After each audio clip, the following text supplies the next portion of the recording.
Ja, god dag, kjære seere. Vi ønsker dere velkommen tilbake til oss her i Frikanalen. Vi ønsker dere velkommen hit til det vi kaller Trond Alis kvarter. Vi har i dag en spennende gjest, synes vi.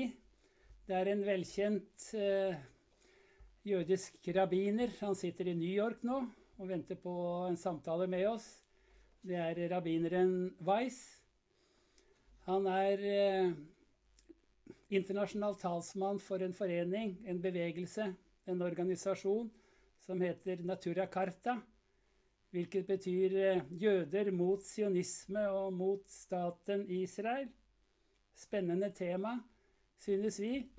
Så vi overlater til ham og forteller litt mer om denne organisasjonen, og hva som ligger i disse begrepene som gir navn til organisasjonen jøder mot sionisme og jøder mot staten Israel.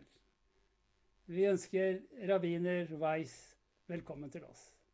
We start again. Yes, please. Yeah, yes. Zionism, is it a Jewish ideology or not? The state of Israel, is it a Jewish state or not? May I please ask you to comment on this question? Thank you, Rabbi Weiss. Yeah, I pray to the Almighty to bestow upon me His truth, His wisdom, that I may be worthy of conveying His message. Although I am, with God's help, a spokesperson for Natura Carta, which is Jews United Against Zionism. This is a organization that is the voice for Jews around the world, globally, who speak up to correct a misnomer, to clarify what the view of the Jewish religion is, the basic Jewish religion. So therefore, although this is I'm representing an organization, but in truth, this is not really representing per se, an organization per se. We are representing the basics of what our religion, Judaism, is. So it is the voice of Jews universally who are true, who are loyal to the Jewish religion. And that said, anybody can, for themselves, prove it for themselves. They can verify this by going around the world, whether it is in Australia, where there's a very religious community, or they can, if they would like to go to Melbourne, Australia, where there's the most religious community there, or you will go to England and in London, Stamford Hills, or obviously in New York, where it's the second largest Jewish community outside of Jerusalem. And right across from Manhattan, there is a place that's called Williamsburg, Brooklyn. It's a Williamsburg Bridge. Manhattan is an island. It's connected by bridges. One of them is Williamsburg Bridge. Right across from the bridge is the largest concentration of religious Jews. And it's the most religious Jewish religious community. And there you will find that there's not one single Israeli flag that is flying there. And the reason for that is because the concept of Zionism, this ideology of Zionism, that is today is very, very pervasive around the world, is in truth a contradiction to the religion of Judaism. It is a diametric opposite. It is antithetical to Jerusalem, to Judaism. It cannot be in any manner, shape, or form fused together. It simply Judaism spits this out. It rejects Zionism, and there is a simple reason for this. It is because Jerusalem is. I'm sorry, I keep on saying Jerusalem because our basics, the basics of the,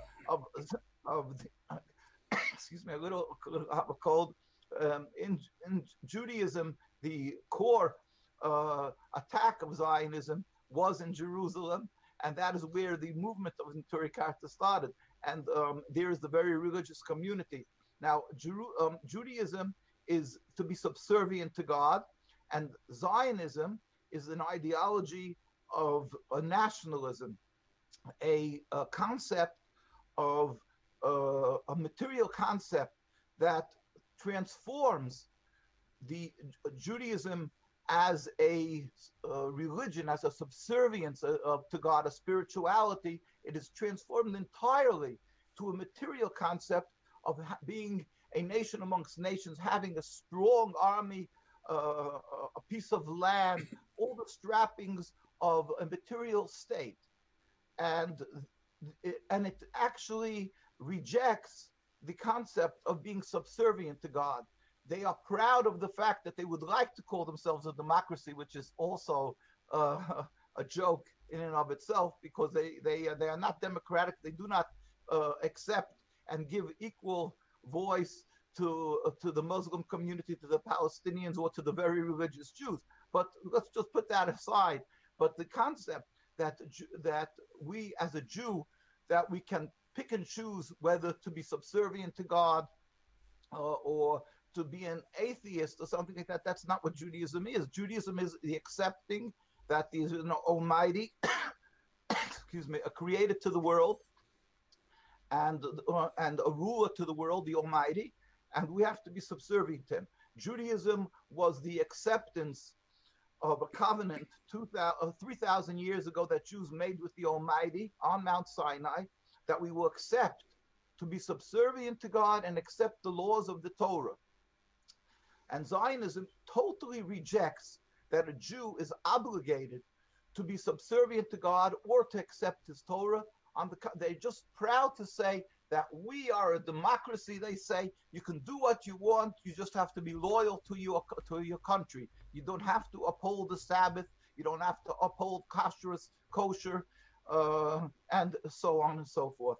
This is a totally revolting ideology, because not only are they on an ideology that flies in the face of being subservient to God, but it has the audacity to steal publicly the name of a religion, of a people that have just barely escaped the gas chambers of the concentration camps of Nazism, of the Nazis in Germany. My grandparents were killed in Auschwitz. I grew up, I was born in a community that were all immigrants, people who had barely escaped with their lives, had lost. I lost uncles and aunts, first cousins. I lost so much in that, and we barely escaped for one reason: because we are Jews, because we are subservient to God, and we are ready to suffer and give our lives for that. And these scoundrels, this movement of Zionism, has the audacity to take these downtrodden, these people, these who have suffered so much, and fly in their face and say, we are the religion of Judaism. We are the religion, and the religion means something entirely different. And to flaunt the Star of David and the name Israel, which is Jacob in the Torah, and to claim the right to this in the face of people who have just barely escaped with their lives. It's incomprehensible. It's beyond chutzpah, beyond hubris, beyond audacity, beyond evil. And of course, this evil carries over in the subjugation and the oppression of the Palestinian people, because they decided to create their mother state, their land, their motherland, and what they're proud of in Palestine, because that seemed to them to be an efficient place to be able to develop into a great country, but not just because they needed that land. In truth, they wanted to go to Uganda and other lands, which would have been much more practical, lands that were very lush grass, and with the agriculture at the time. We're talking now of over 70 years ago, when the basic growth of the land was in the agriculture and in the land, in the minerals and so forth of the land. And today it's in computers. But in those days, they were looking for a rich land, a fertile land, and they would have gone to another land. But they decided to pick Palestine because they understood that in order to have a country, you must have the support, the backing of the world nations, and you have to have a massive amount of money to back you to be able to create a land, a country. And so they were able to, excuse me, they were going to use the fact that Judaism has the Bible, has the Torah, the connection that we this covenant that we made 3,000 years ago, and which is supported and by the Christian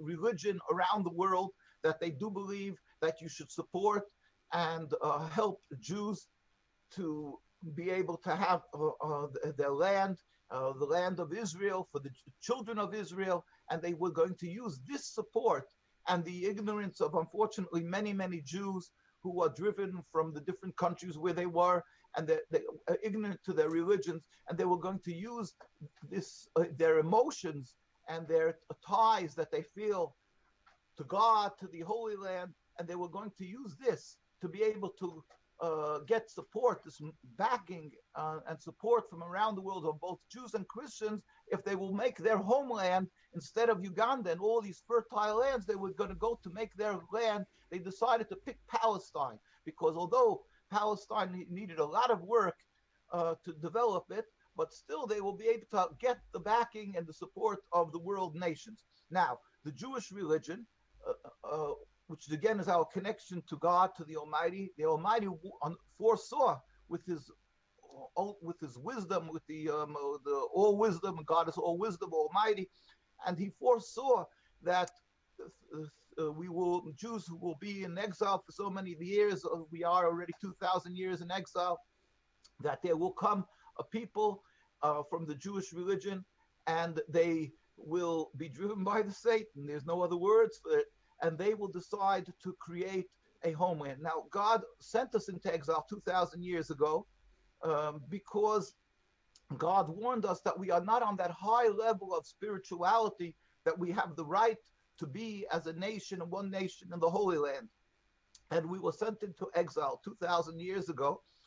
And God warned us with 3 oaths in the Torah, and he said to the Jewish people through the prophets Jeremiah, Ezekiel, Isaiah, anybody could look at the words of the prophets, and he told the Jewish people that we're under 3 oaths, that we were dispersed throughout the nations of the world, and we are not one. The oaths are one, we are not to return in mass, in large numbers, to recreate the Jewish nationhood.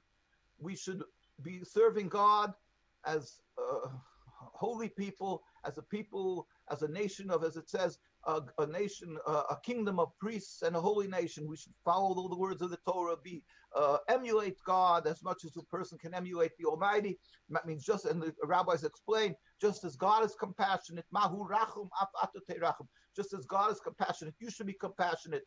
Do not steal, do not kill.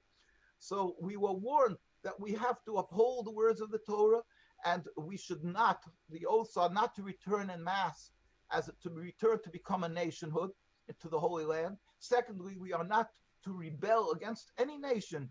We're dispersed into, whether it would be through Europe, Eastern Europe, West Europe, Australia, wherever, what country, Iran, Egypt, Tunisia, Morocco, whatever you may say, wherever the Jews are, we are to pray for the well-being of that country and not to rebel against any nation.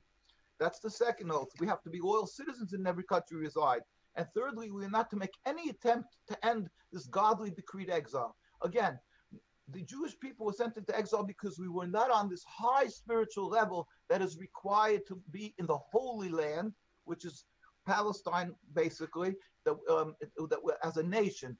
We were, as individuals, God did not banish us. So as individuals, Jews lived for these last 2,000 years under different rules, under the Ottoman Empire, and we were loyal citizens there to the nations that were ruling. But to take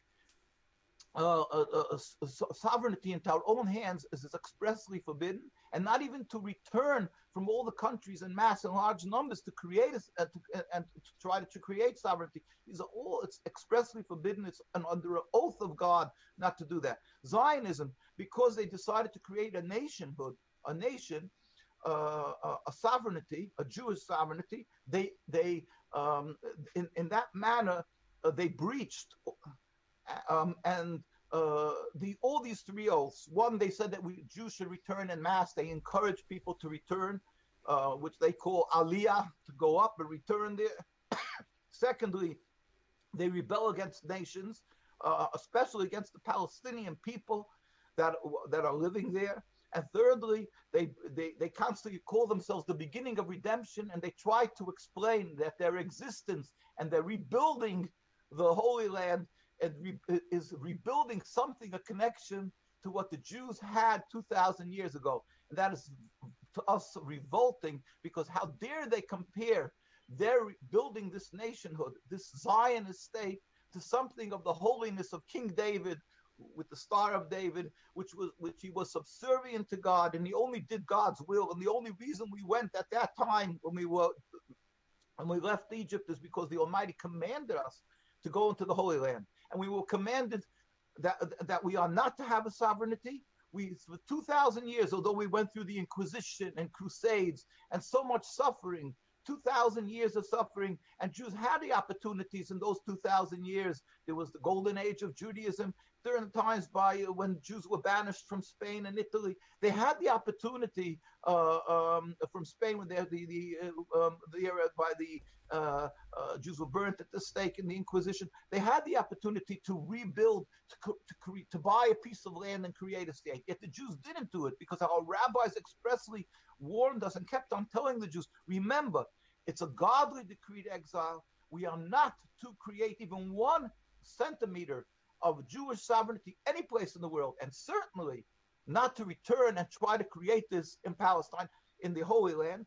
And that is regardless. They weren't even talking about if that there were people living there. They were talking about even if the land would have been desolate because the Jews were driven from there, and it would have been a desolate land prior to the indigenous Palestinian people living there. Even if they would not have been living there, we would still be expressly forbidden to create a Jewish sovereignty. Certainly, being that people moved and a lot of people re-inhabited the land, so many people lived there for thousands of years, and to try to steal their right to the land, steal their homes, their land, their cities, their towns, and so forth. That is, again, breaching the laws, the basics of the Torah, that one shall not steal or kill, and to oppress others, to kill and to oppress and do harm to other people. Again, as we said, besides the rules of the Torah not to steal and kill, there's the blanket issue that one should emulate God, to be compassionate. It's all wrong from every way, every facet, way, any way you will look at this concept of the state of Israel, or their ideology behind it of Zionism, that we will stand up and create to be a proud nation. Everything, the core ideology is a rebellion against God, and the creation of the state in its fact on the ground breaches the laws of the Torah. The ideology of the state is, again, that it's a transformation of Judaism to nationalism, and it's also it's a mutiny against God. It's a rebellion against God, because it's stating that we will take matters into our own hands. We're going to take a Uzi. They had their guns then, the machine guns. We're a strong nation. What does strong mean by them? That they're going to take a gun. Not that God could protect us. Not that God should protect the Jewish people. We're going to protect ourselves. And they scorn and laugh at the Jews that say, "Who's our protector? The Almighty." And he doesn't need your nation. He doesn't need your piece of land. He doesn't need if we will follow the words of God, and God will protect us. They say, where is God by Hitler? Where was God by the Inquisition? So they ridicule and scorn the words of the Jewish people who are true to the Almighty. And they say, what did you get from following God? Of course, so in the way to call it Judaism is such a farce, is so ridiculous, because on one side of the mouth they refute the powers of the Almighty to protect, and at the same, and then they turn around to the nations and they put on this aura of spirituality and claim, oh, we are doing the will of God. It's total contradiction. Rabbi Weiss, I think it's very, very important, all your points, and we really should reflect upon them. It's very important points indeed. I have a question, because some of us, we respect you as Jews, we respect your Judaism, we respect and we agree with many of your analyses. We are against Zionism and we are against the Zionist state of Israel. But enemies of us, they call us anti-Semites. What is the point behind this? How you can explain this position? Thank you. Well, with the help of the Almighty, you know, the brazen this people of this movement is just beyond comprehension. They have the audacity to go out, as I've said, and just simply take the name of Israel, the Star of David, and march around the world. They created a rabbinate and a chief rabbi, and they walk around. Although we have a chief rabbi, we have a rabbinate.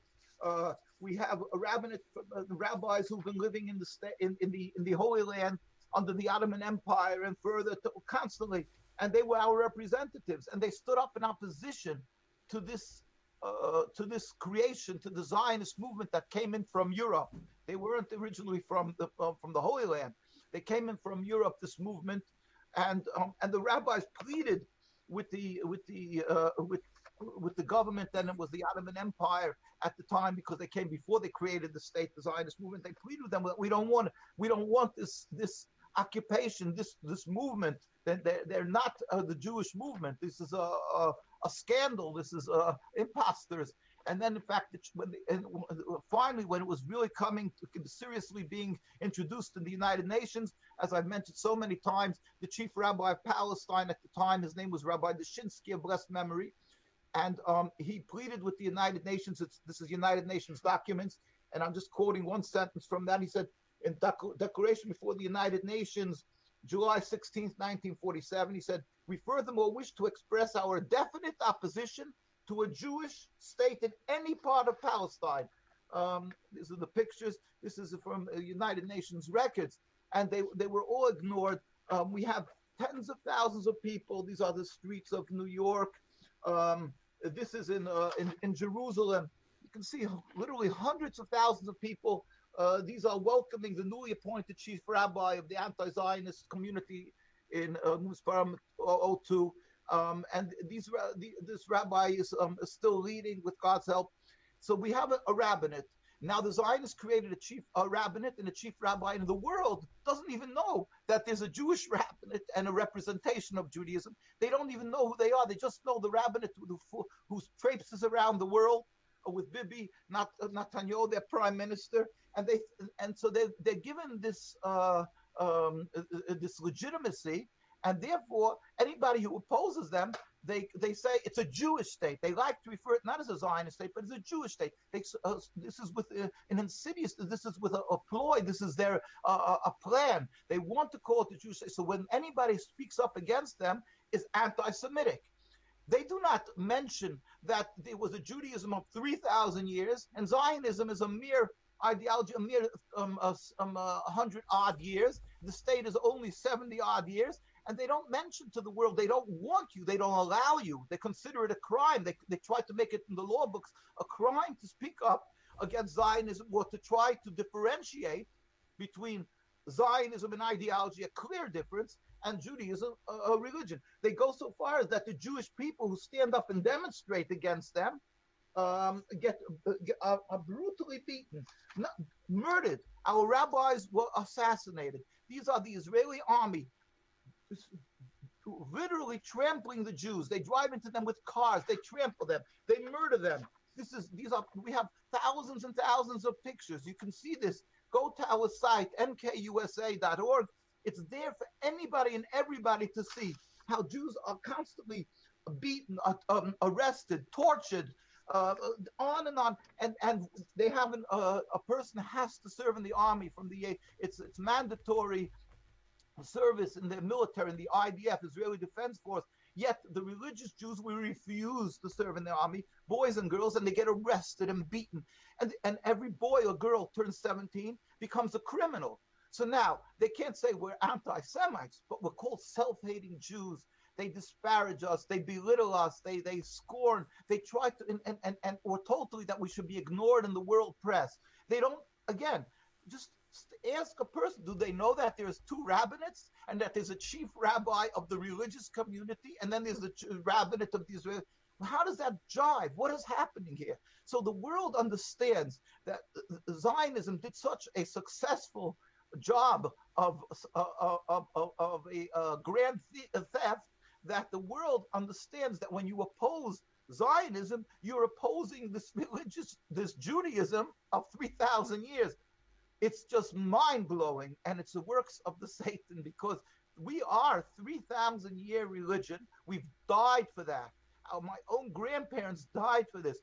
Our blood was spilled, and yet we will continue living this Judaism, and never, with God's help, go under this oppression or accept the Zionism. Yet in the world, they have never been called to answer for their grand theft and what they're doing to people in the name of a religion. How could that be? I was in Geneva. We tried to bear witness. We went to Geneva because of what we created a wall and what they're doing to the Palestinian people, because we hurt, we cry. The Jews around the world, our rabbis, suffer and hurt for the people of Palestine. This is in 1948. The rabbis, Rabbi Chazan of blessed memory, carrying a white flag, went to the Jordanian leadership, and the Zionists shot our rabbis in the backs. They said, if you're going to go to the Jordanians, we will assassinate. And they killed our rabbis. They constantly did this. We used to live in total harmony and peace, Jews and Arabs together. We lived in the same courtyard, and the rabbis refused to accept this occupation. And it's totally ignored in the world. The United Nations, unfortunately, heard our words, heard the pleading of a community that was living there for thousands of years. We said, we are individuals. It's not our sovereignty. We do not want a Jewish state. It's against our religion. We're not allowed to steal or occupy or have a Jewish state. And yet, this was, like I showed you, those words of Rabbi Dushinsky that has to be seared into the minds of every person. Has to remember this, that it's in the United Nations records in 1947 that the true chief rabbi, said, we do not want a Jewish state. So again, you individually and you as groups are attacked here in the United States also. People are attacked. People who are our best friends, our brothers and sisters who we work together, we help each other. People who have a history, their grandparents helped Jews, saved the Jews, did for Jews, and the Jews did the same likewise, help them in business and help them in health wise and doctors and so forth. And we helped each other. We lived together as we should, as God's creations. Yet everybody is being accused who dares to speak up the truth and pleading with people for what people call humanitarian cause for the Palestinian people who are suffering. And we call godliness to help the people of Palestine. Yet they are being accused so blatantly, so irresponsibly as being anti-Semitic. There is no basis for this. It's criminal. It's repulsive. It's revolting. It's the works of Satan. But that is what God let the Satan into the world, and it's for our job and our responsibility, as in every generation, God gives us a test, and we have to stand up and not be intimidated. And you should not be intimidated. You should be continuing with your great work and speaking up for the people of Palestine, the suffering, because that is what God wants of us. And at the end of the day, the God who is righteous and God is compassionate will stand up, and we will be proud for what we have done, that we stood up for God's creations, for the people of Palestine, and for the Jewish people who are all both suffering under this colossal crime, this occupation, this Nakba, this tragedy, this of occupying the Palestinian people and creating this Zionist state of Israel. Rabbi Weiss, thank you again. It's very good points which you give to us. You mentioned the old Palestine. We know that it is an argument from the Zionists that there were not an old Palestine. It was a land without a people, and it needed people settling there to establish a new state. But We know that, I don't know if you agree, but we know that this is a lie. There was a people living in Palestine. There was a Palestinian people, and it was a Palestinian land. It was their land. And I think this is a lie that there were no Palestinians. We remember Golda Meir. She told that there was nothing called Palestinians. There was not a people living in that country, that land. And the Zionists could come and establish themselves there and build their Zionist state there. But we know that this and other arguments from the Zionists are not true. I suppose you agree with this. There was a Palestinian people. Again, like, you know, it's just one more. When we say it's just another link on this this sorrowful chain of this Zionist occupation, of the tragedy, this Nakba. Of course, there was maybe it didn't have the official name Palestine. It was under the Ottoman Empire.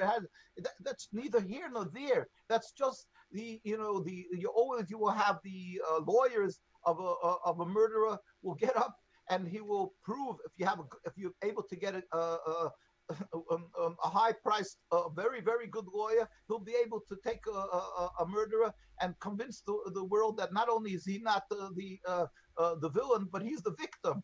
And that's a well-known issue throughout the world. It's a fact. Our rabbis themselves, in fact, maybe you've met with some of our old rabbis through the years. Rabbi Beckham, he should be healthy. And the people who are already in the 80s and the 90s, and they all talk about them. In fact, we put out a book called The Rabbis Speak Out, 130-year record of religious Jewish opposition to Zionism. And we have rabbis who lived in Europe, 1839 to 1933, Rabbi Cohen, Yisrael Meir Cohen, one of the leading codifiers of Jewish laws. And he said, the Zionists are dead limbs of our people, which causes the entire body to rot. And he passed away in 1933. We have rabbis from the Holy Land, from every, from around, universally, but from the Holy Land, and they spoke about this, about how the Zionists refute the facts that we lived together, we flourished under Muslim leadership in Palestine and of course, and in every single Arab country. We have a Rabbi Yisroel Abu Chatzira, called Baba Sali, blessed memory, who was from 1890 to 1984. These are people from Iraq and from again from every single Arab land. It's to go through all the lands of that, from Tunisia to Morocco and so forth. Every single Arab country, we lived there, and we lived together and flourished in there. And in Palestine, we have people who talk to me about how they remember Deir Yassin, for instance, just an example of one of the, because that was such a criminal. I mean, there's no words for this atrocity that was committed there, amongst so many others. But I've heard it from rabbis who remember how they lived together, and they were the most peaceful and friends, and the Palestinian people, and the Zionists came and wanted to make an example, and they created this terrible atrocity, the genocide, what they did there. And our rabbis told us afterwards, they said, we were so, there's a word, we were aghast. How did they do this to a people that was such peaceful people? How could they do what they did? And of course, they vilified the people of Palestine, the Arabs of Palestine, the Zionists. And then they claimed that most of these towns didn't exist, and they tried to make a fact on the ground by creating the settlements there. But our rabbis, the Jewish rabbis, and there are many people who are alive today still, they should have long, blessed years, of the Jewish rabbis who still remember these Arab towns. Well, it's not a question. It's whether it's a fact. There are people alive who bear testimony. Now, of course, from the Palestinian communities, who we meet them constantly from so many different areas, that they lived in this town and that town. So many different beautiful little villages and towns and cities, and it was all taken and stolen by the Zionists. And so to say that we have to explain and tell the people that, go try to talk to people that New York existed, Montreal existed. Believe us that there was a place called Montreal. People look at you crazy. How could you even? I mean, of course it exists. It's there. And now, imagine, this is sometime, a few years in the future, that people will come along and say it didn't exist. That's the same thing. What happened over there? To say that in Jaffa and all these other, or from the small towns in Darius, that it wasn't an Arab city, or that it didn't. We're less speechless because it's a fact. And there are people today who can, so many people who will testify to the fact that there were the majority Arab people living there, and some there were totally Arab cities and villages, and some, and many of them were the great majority were Muslims living there and Christians, and then there was the smallest minority were the Jewish people living there. But again, we lived for hundreds of years together in peace. So it's not it's people who want.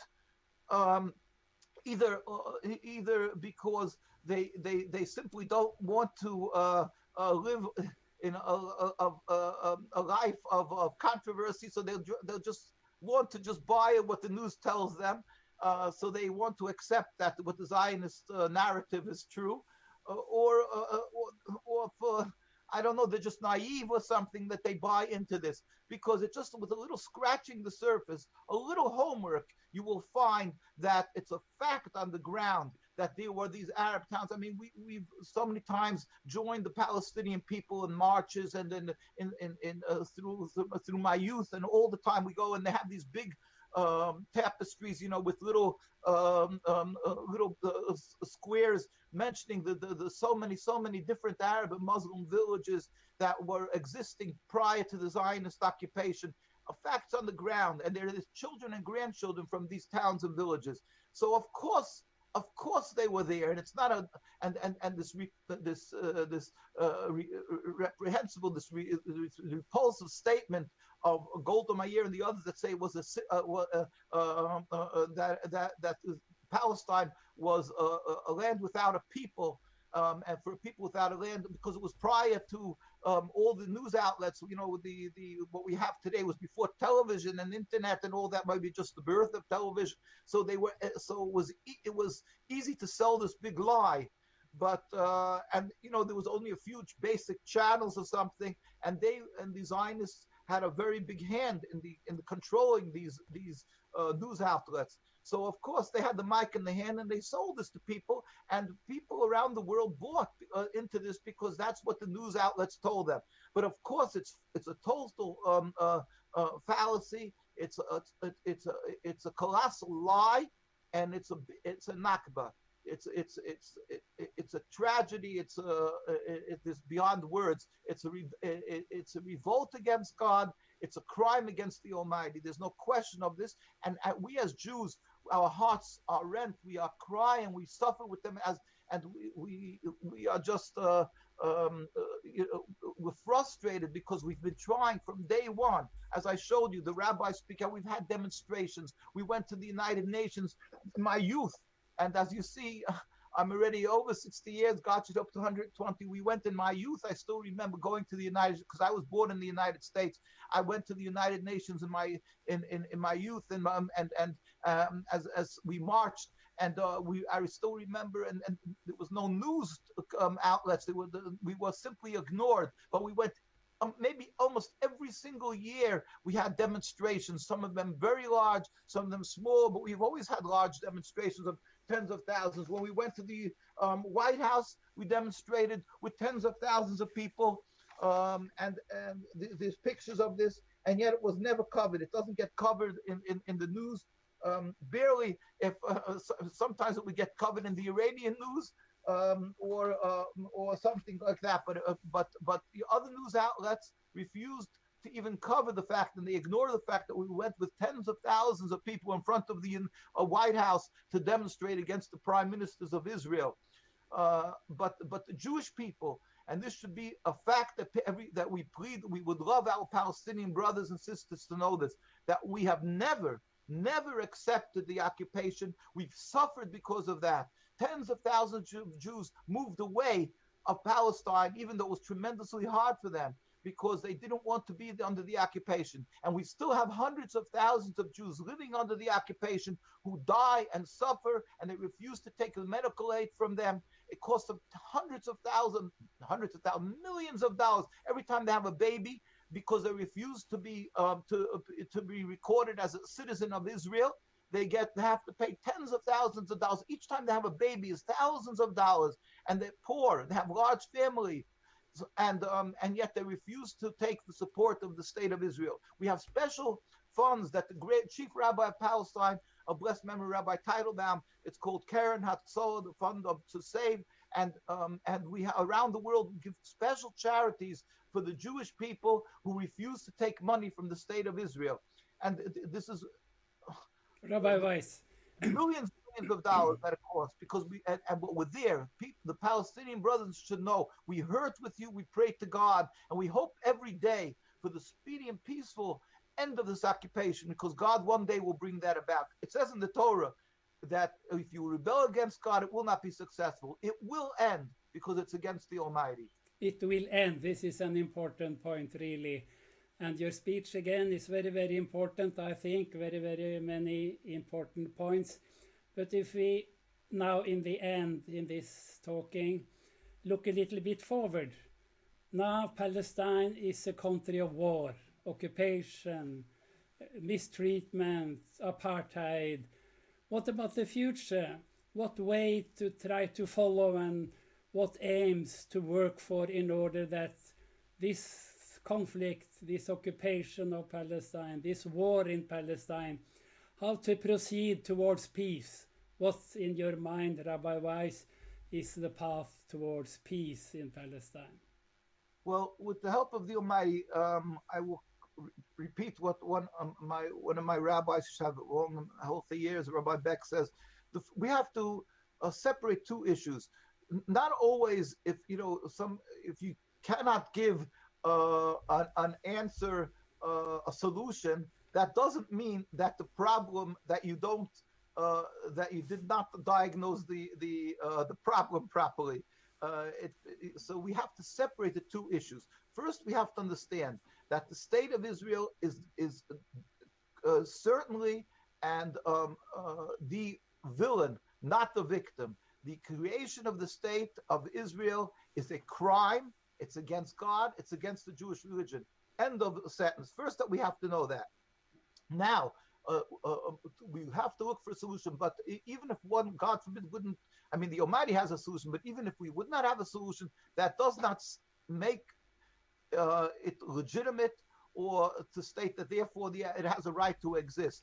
The fact is that they've stolen the land from the Palestinian people, and the Torah does not allow it. God does not allow it. They don't have a Jewish backing from the Torah. It's false what they're using the Jewish religion for this occupation. That's first of all.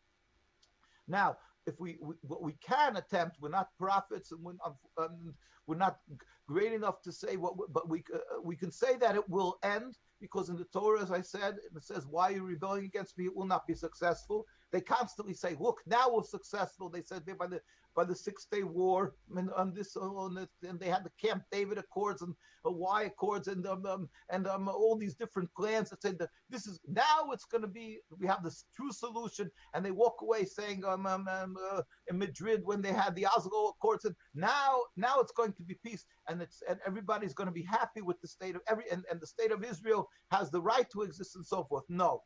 And the proof is, and we would at that time demonstrated against them, and we said they have no right to this. We are happy with every inch that is returned to the Palestinian people, and we're not naysayers.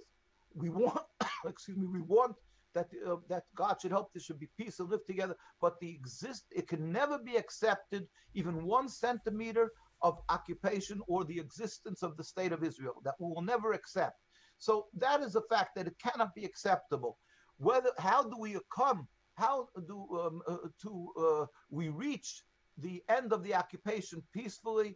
We may not have a solution.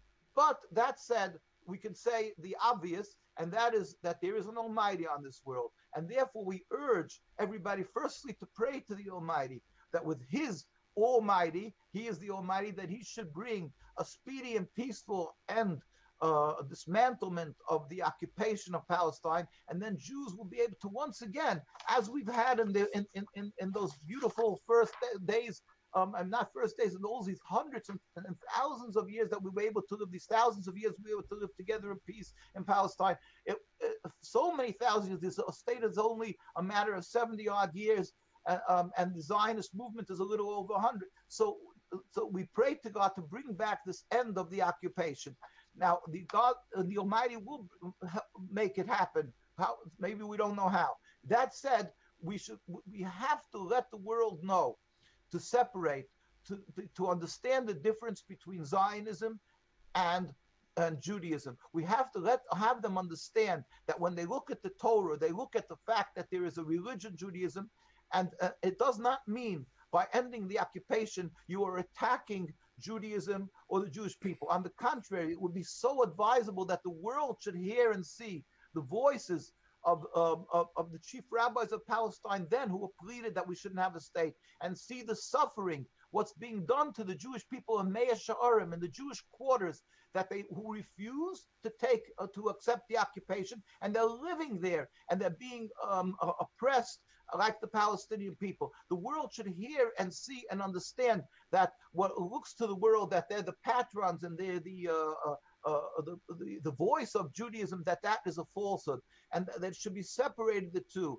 and to show the world pictures of how Jews always lived together, and they should be careful that they shouldn't say the Jews or the Jewish state, to differentiate and say the Zionist occupation, not the Jews or a Jewish state. It's not a Jewish state. The people should not fall into this trap of feeling, that they're attacking Judaism, or that it's a tainted issue of anti-Semitism. It should be clear the difference, and to speak constantly of the fact that Jews live well in Iran. Jews always lived in Iran for thousands of years. Until today, Jews live there and practice openly their religion, and Iran is nothing against the Jewish people. And the same thing is with every single Arab community in Arab state. They're not against Judaism. It's against a new political movement that started a little over 100 years ago and caused all this turmoil and rift and suffering, to differentiate between the two and show pictures of our history and hammer home to people, this is the issue, and constantly being put on the table when it's being discussed. It should be clarified. The problem is of a new political movement that is a flawed, selfish political movement. Clarify this issue. How do they have the right, the audacity, because they had a few people sat at a table in Europe and they came up with a political idea, and that it should be so stubbornly enforced for so many years, and so much Palestinian and Jewish blood has to be spilled because they want to cement an ideology that's so flawed. Remove that ideology, remove this, and we can live together in peace. We'll pray to God and not be intimidated, and speak up for the Palestinian people, and God help, we will come to the resolution with the end of this occupation and a free Palestine. Rabbi Weiss, we thank you very, very much for your points. We have learned a lot from hearing your speech here. We thank you again, and let's work together for peace in Palestine.